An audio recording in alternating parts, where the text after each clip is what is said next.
Welcome to the Powerlifting and Power Ballads podcast, where we bring you a weekly dose of powerlifting news, tips, and training advice with a touch of 80s rock ballads. This podcast is presented by Team Roar Powerlifting, your source of the most comprehensive coaching and meet day preparation. Here are your hosts, Josh Rohr and Laura Sturm. All right, and welcome to Powerlifting and Power Ballads podcast. This is episode 57, and I'm one of your hosts, Laura Sturm.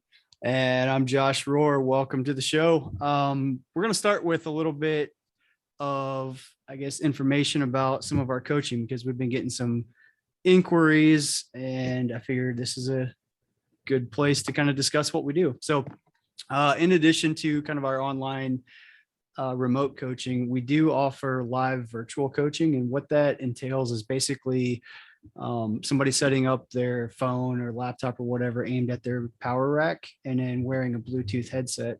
And basically that allows our coaching staff to be talking in your ear in real time as you're lifting. So for people that want like a technique work or, feedback on some of their weaknesses or technique breakdowns and things like that, this is a really good option.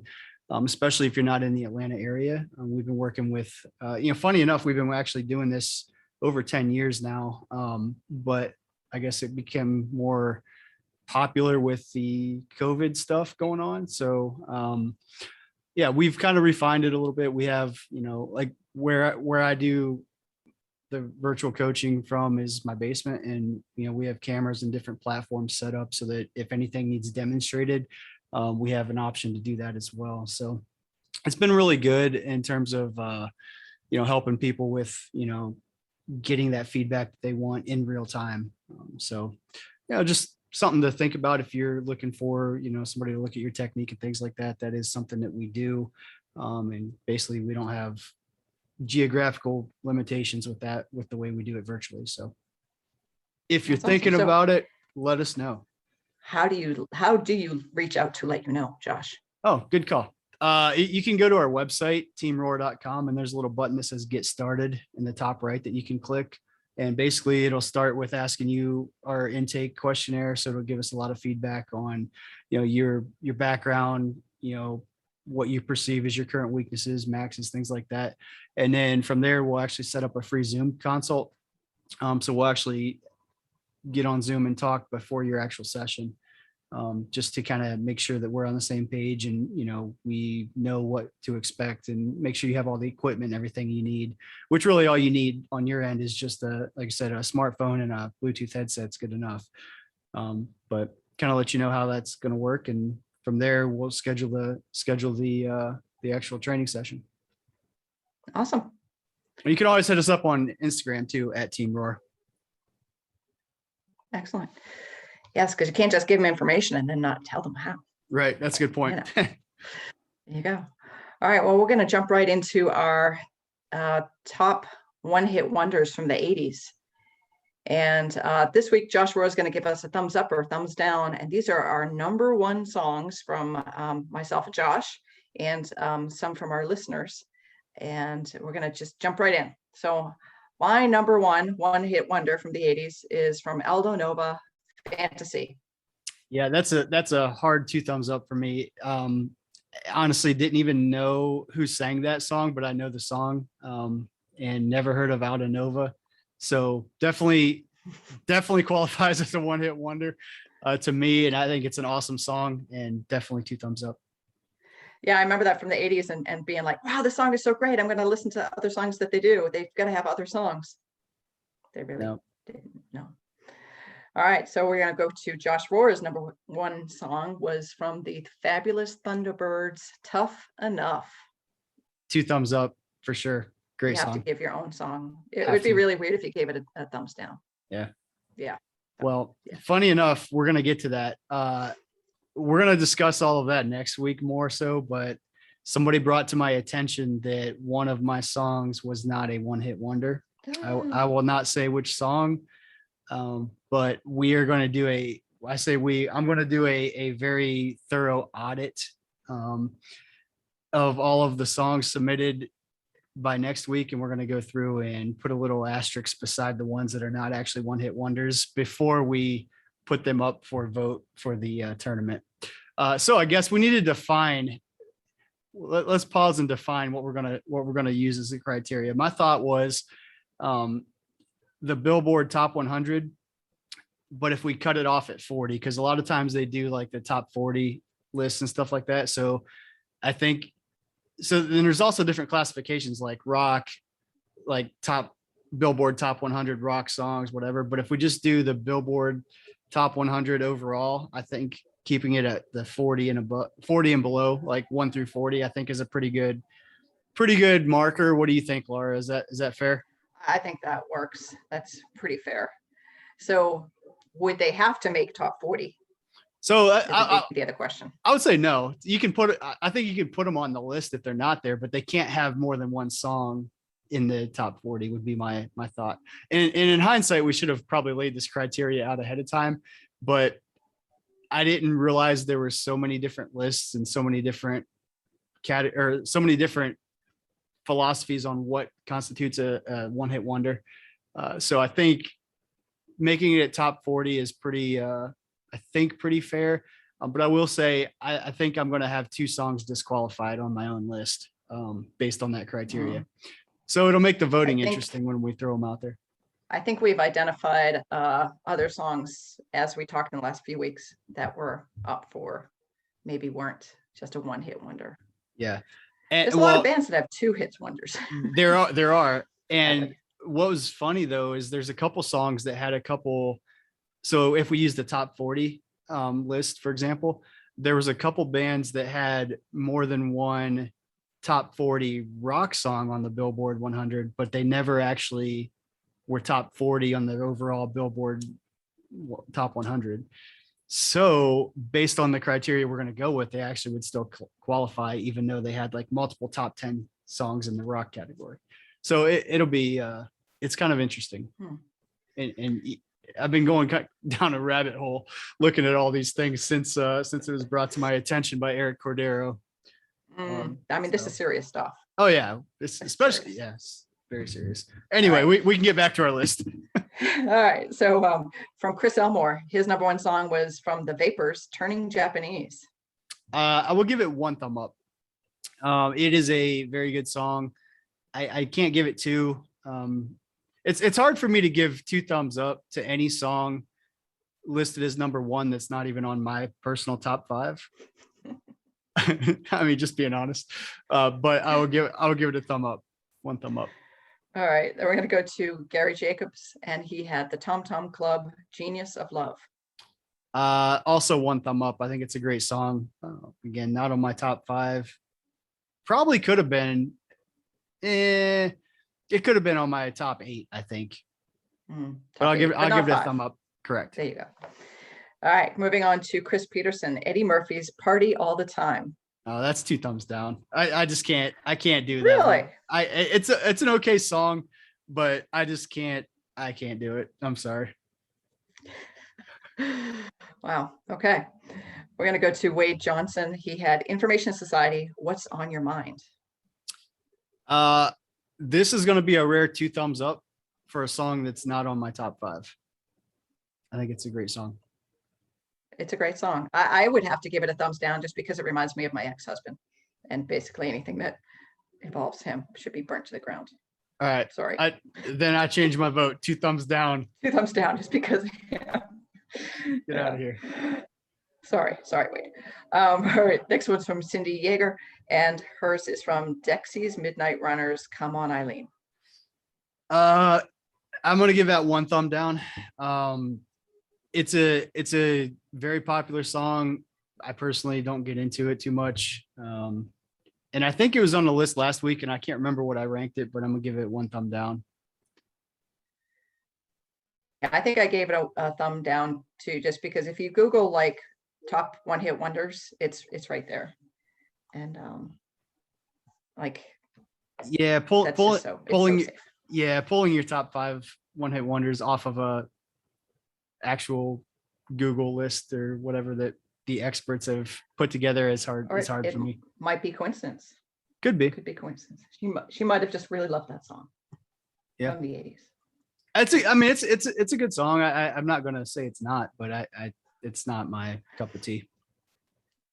Men in overalls without shirts. It's just that whole video has scarred me for life. All right, moving on to Ben Green, Peter Schilling's Major Tom. That's a 1 thumb up for me. I think everybody gets that confused with the other Major Tom, which I'm not even sure is the title of it, but Ground Control to Major Tom. Right. That is not That'd this be song. David Bowie. Yeah, that is not this That song. is not. So anyway, I'm not going to sing this one. Please don't. All right, next one's from Eric Cordero. Madness, Our House. I'm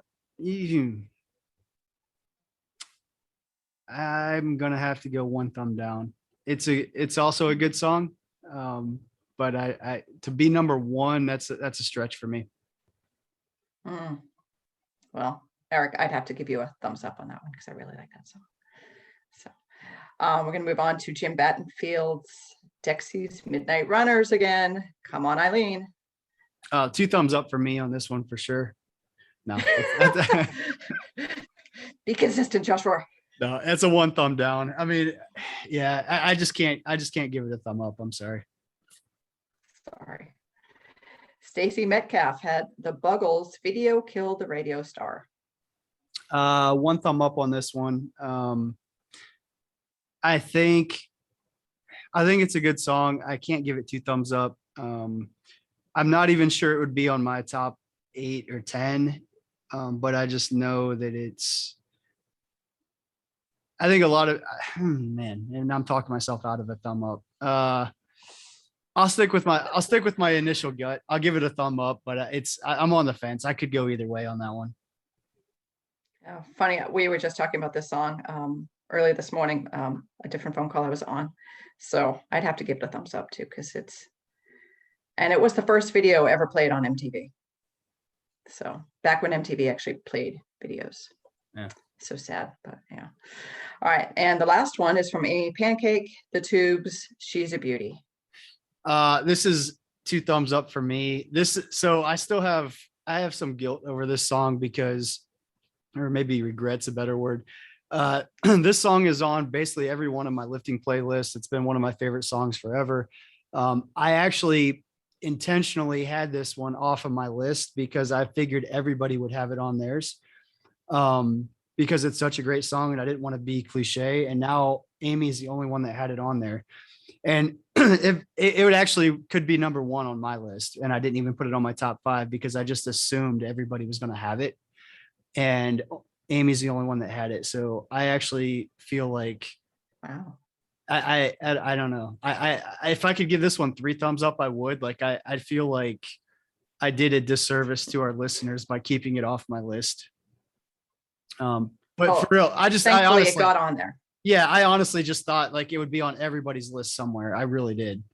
Or at least like half of the people, I thought they'd have it at least number 5 or 4. And, Amy's the only one that had it on her list, period. So that gives my, if we're doing stamp of approvals, then Amy gets the stamp of approval for putting that song on there at number 1. But that stamp of approval is something we just made up, so it means nothing. It just means Amy gets to do something else that she likes at some point instead of your programming. Like No. She gets a free pass day on some day that she doesn't want to do it. Sure. Told her to. Sure. Yeah, no, don't actually do that. I just made that up. Yeah, you know in your heart if that's what you want to do or not. All right, so out of these songs, we're making a driving playing list and a lifting playing list, and I get to choose first. So I'm going to go with driving playing list, and I'm going to go with Ben's song, Major Tom, because I had to listen to it to recall what song that actually was, because I was mixing it up with David Bowie's song, but I really love that song. So, and it would be a great song to drive to. So yeah, agreed. It's a Major great one. Tom. All right.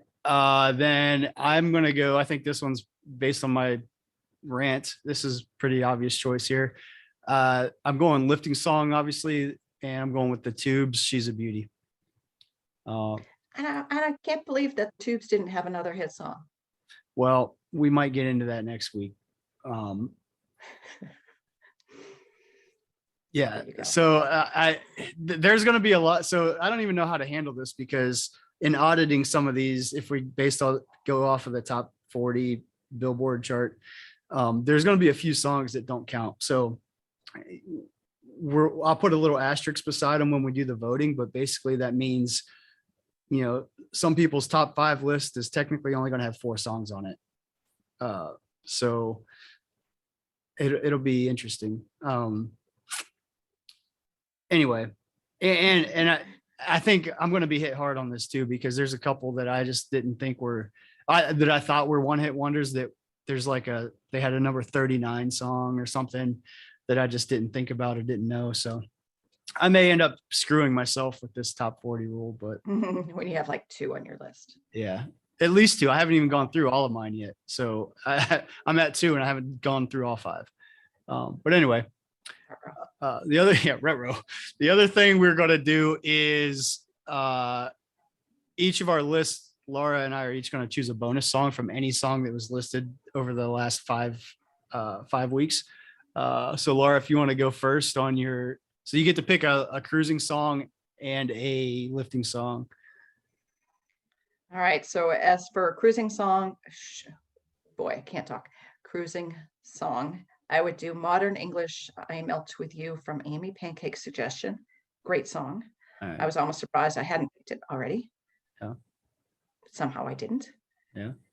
And for a lifting song, I would go with Black Velvet, which is Alana Miles, which I guess was a Ben Green suggestion. Yeah. So 2 of your choices today were Ben Green's, Major Tom and Black Velvet. All right. So my bonus, I'm going to go for my cruising song. I'm going to go Men Without Hats, Safety Dance. And that was one of Chris Peterson's songs.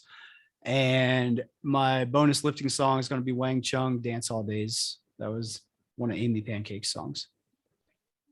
Okay. So those are our lists.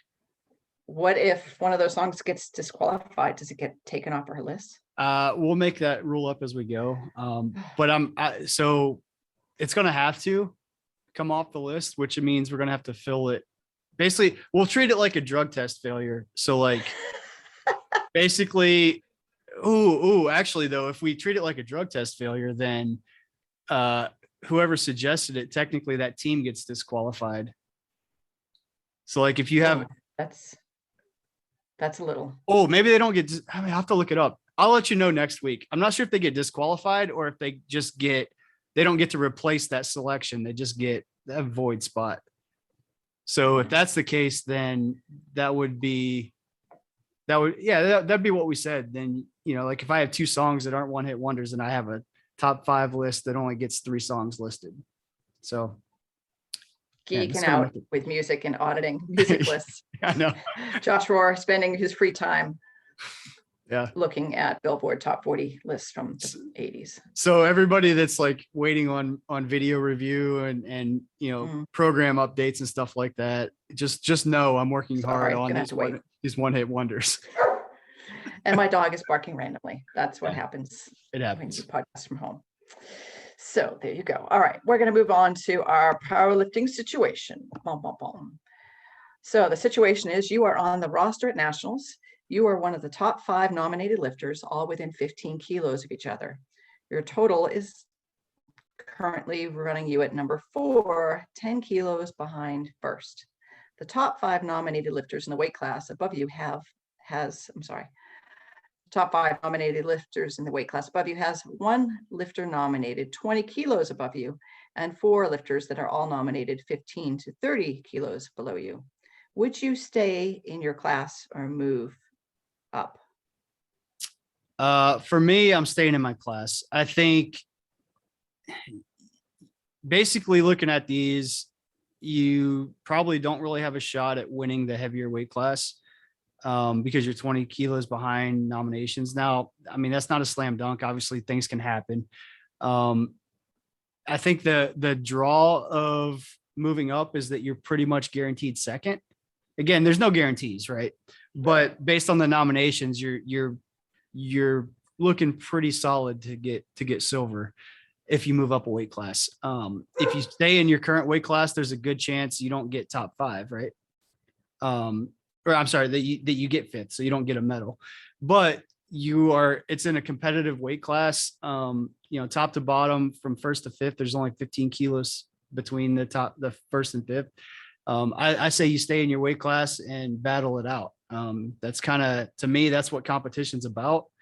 If you can obviously, if you want to take the safe bet and get a silver medal, move up a weight class, but I'm there to compete. I'm going to, ride or die. If I end up 5th, I end up 5th.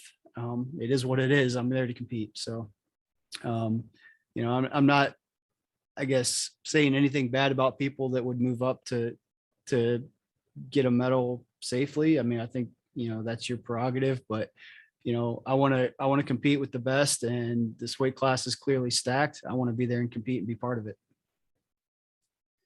I agree. And my dog is barking her head off. So it's all right.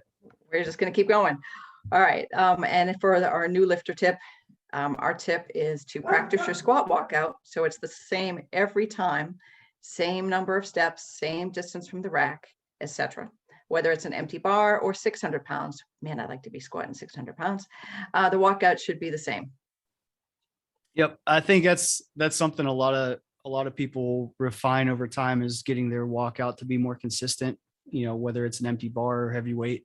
But I think that's one of the big things the new lifters should practice, is just making sure that they have a very specific setup, a very specific walkout routine that they do.